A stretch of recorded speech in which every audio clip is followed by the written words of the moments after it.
Today, we're going to teach you how to generate power on your backhand topspin. When dealing with topspin, do you usually punch or rip the ball? The backhand topspin is crucial because after a sidespin or topspin serve, you'll often find yourself in a backhand rally. Many players find themselves using the backhand punch more often. There's a common misunderstanding about the backhand rip. When we ask students to demonstrate it in training, they almost always execute it by excessively flicking their wrist like this. This is a major misconception of how to perform the rip. Players try to generate more quality by exaggerating the wrist snap, but this technique will lead to errors in a real match. The moment you face unpredictable spin or placement, that unstable wrist will cause you to miss. A second common issue is that many players stop their motion immediately upon contact with the ball. You can use both the punch and the rip. For instance, I use the backhand punch when playing against professional players. The first key point for the punch is your elbow position. Many players use a horizontal elbow, which causes the ball to go into the net. You must keep your elbow vertical. This ensures you contact the ball in the sweet spot of your racket. With a horizontal elbow, you'll miss-hit the ball on the top or bottom edge of the racket, losing your contact point. So, for a solid punch, whether you use pips out or inverted rubber, always use a vertical elbow, just as I'm describing. Keep your elbow slightly down, with the tip pointing towards the floor. This is a rip. And this is a punch. Only by keeping your elbow down can you ensure it remains stable. If your elbow is out to the side, you're likely to punch the ball straight into the net or flick it long off the table. So, you must correct your elbow position by keeping it down. That's the first critical point. The second key point is how to place your thumb on the paddle. Let me show you the position of my thumb. When I execute a punch, my thumb isn't flat, it's pressed vertically against the back of the blade. This is how you stabilize the racket face. Players, pay close attention to my thumb position. You don't need to match my level of power, but you should aim to at least gain a speed advantage in rallies. With this kind of speed, your opponent won't be able to return the ball. The key factors are, first, the elbow, and second, my thumb. The thumb must provide a pushing force, driving the racket forward. This is how you use finger power. This pushing action is essential. When we push with the thumb, the power is transferred through the racket. Never lay your thumb flat. A flat thumb will cause your racket face to become unstable, and your wrist will move unintentionally. This applies to penhold grip as well. When generating power, your thumb and index finger must transfer force forward. After this power transfer, the most important element is the wrist. How do we properly transfer this power? After I apply force with my thumb, the back of my hand must remain tense and stable. Keeping the back of your hand tense means your wrist drives straight forward, pushing through the ball. Too many players bend or flick their wrist, which is why they lose all control when they try to hit with power. This kind of wrist wobble is completely wrong. Therefore, upon contact, as my thumb drives forward, my entire wrist remains completely firm and locked. It's an instant stop, a sudden break. My wrist is totally solid. This is true for shakehand grip as well. Which of the three wrist forms do you use, the first, the second, or the third? If your wrist is in this first, stabilized position, then your elbow and wrist mechanics are correct. Your wrist must have a feeling of pushing and holding firm. From the backswing through contact to the finish, both penhold and shakehand players must keep the wrist locked and firm. If your wrist is in the second state, loose and wobbly, then as you try to transfer power, look at the racket face, you can see the power dissipates. When the power scatters, your stroke may look correct, but in reality, your wrist is unstable. If I see an opponent practicing with a wrist like that, I will target their backhand relentlessly. The motion might appear correct, but as soon as they try to generate power, there's zero consistency. Today's lesson is about advancing your skills. If I only taught the basics, some of you might say your current technique already gets the ball on the table. Any incorrect technique can work when you're just tapping the ball. We are talking about the context of a match. When you want to end the point with one shot, how do you increase your success rate when adding power? That seemingly correct motion with a loose wrist will cause the ball to go long. That's why you must keep your wrist firm. Once I lock my wrist, it stays locked from start to finish, ensuring my racket face doesn't wobble. A stable racket leads to a stable shot, because the racket is what makes direct contact with the ball. Look closely at Wang Manyu's backhand. Her wrist is cocked so far it's more exaggerated than mine. It's practically curled inward. We might only cock our wrist slightly. She takes it to an extreme. So, if you have this issue with an unstable wrist, you need to correct it immediately. Do not let your wrist become flat or loose. You must learn to keep it angled forward, pushing through. From the backswing, to contact, to the finish, you must maintain this firm, locked wrist position. So, the third key point is to keep your wrist area tense and stable. Sometimes, when my opponent hits a slightly weaker loop, I absolutely have to punch it. But when I punch it, my motion isn't overly exaggerated or forceful. The moment I loop and they block it back softly, I counter with a quick punch. The mix of spin and speed will completely confuse them. If they hit a slow, high-arcing loop, trying to block or touch it will send the ball long. You have to punch it. Use your power to cancel out their rotation. This tactic is extremely useful. Why is my punch so good? Because I played with short pips for nearly 2 years as a kid. With pips, you must punch, and it has to be crisp. As a result, I developed a very decisive backhand stroke. Now for the fourth point, how do we add more quality to this punch? Let me ask another question. Are there players who can never seem to generate power, no matter how good their racket is? The sound of impact is always muffled. This is especially true for the backhand. Many can't get the ball to penetrate the sponge, it feels like they're only hitting the rubber, failing to use the blade's potential. Does this sound familiar? Do you know why this happens? It's even more common for players to lack sound and power on their backhand. The main reason is that your swing speed at the moment of contact is too uniform.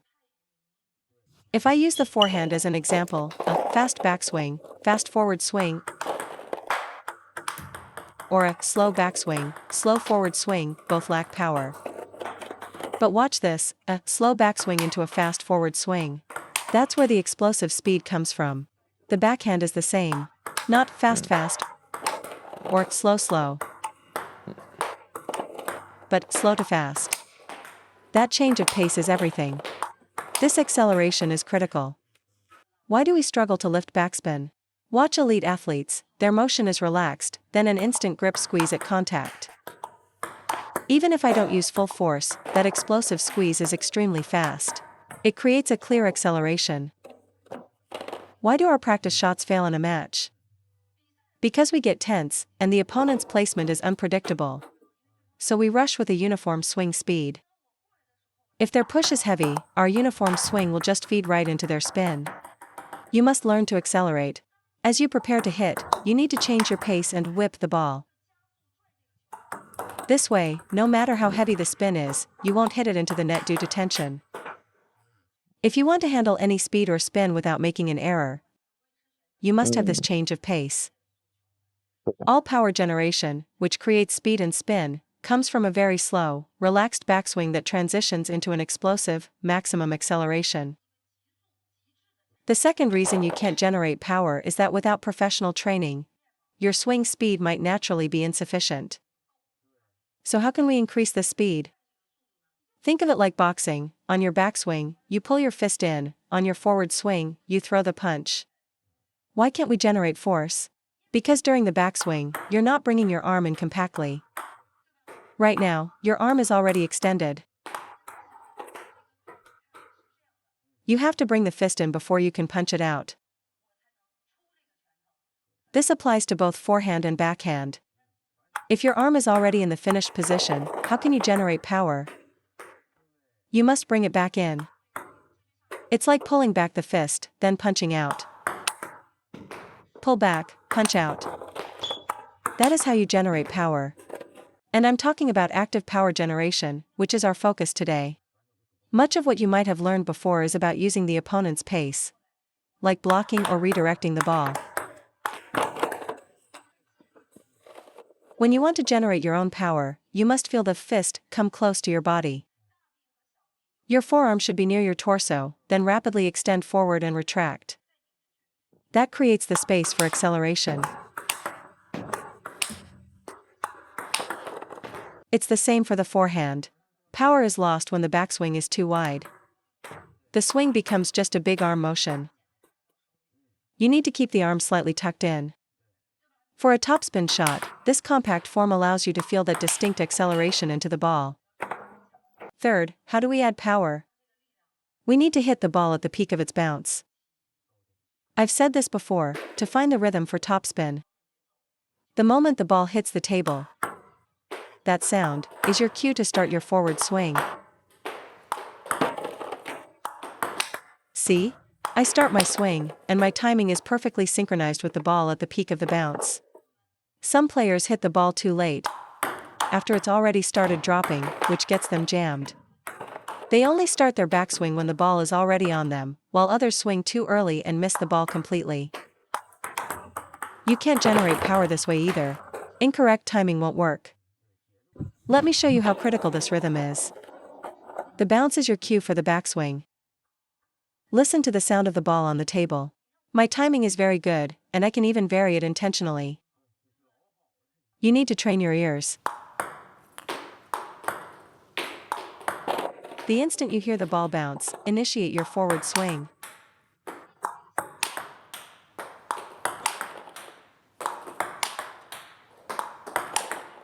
This timing is incredibly precise. You hear the bounce, and you start your motion. It's perfect. The same applies to the backhand. Use that sound as your trigger to start swinging forward with full commitment. Of course, for a very fast ball, you won't have time. But a fast ball isn't one you should be trying to generate full power on anyway. If the ball comes fast, how can you generate power? You have to switch to a block immediately. If you still try to take a full swing, you'll be too late. So which balls should you actively generate power on?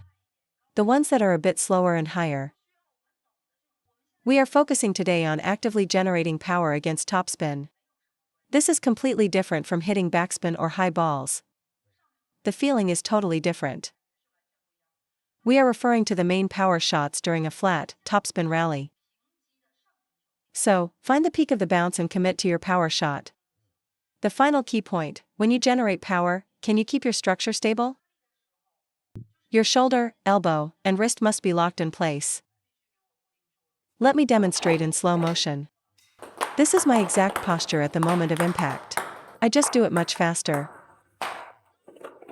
Now, where do we go wrong? The common mistakes are a flailing wrist, a moving elbow, and a tense, raised shoulder. The correct way is to keep the framework solid. Same for the backhand. The incorrect way is a tense shoulder, a wobbly elbow, and a flicking wrist. The correct way is to stabilize the frame. If you can get these three joints working correctly, you'll make the shot. When you generate power, your framework cannot collapse, and your technique can't change. The requirements are high. It's not enough to have a correct-looking gentle stroke. You must ensure your shoulder doesn't rise, your elbow doesn't drift, and your wrist doesn't wobble. If you can achieve this, you will have a stable, powerful shot. You must stabilize these three joints to hit the ball well. Honestly, for amateur play, you don't need to hit this hard. In a typical rally, you don't even need to use as much power as we do. Just this much speed is enough. Your opponent won't be able to handle it, especially if you combine it with good placement. However, we often lose points because of our own mistakes.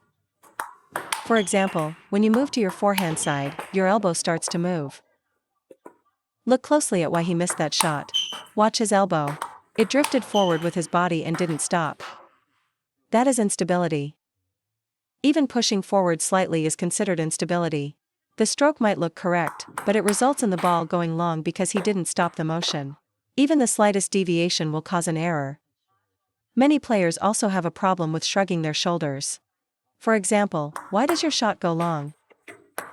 You know the correct stroke would land, but then you add a little extra movement with your shoulder. This is how most shots are hit out of bounds. Think of it like a train journey. The ball needs to get off at Changchun Station. But you keep going to Shenyang or Harbin, you've gone too far, and the ball goes long. If you stop at Beijing, you've stopped too short, and the ball hits the net. You have to arrive precisely at Changchun for the ball to land on the table. You're either stopping your swing too short or following through too long. You're not getting off at the right station.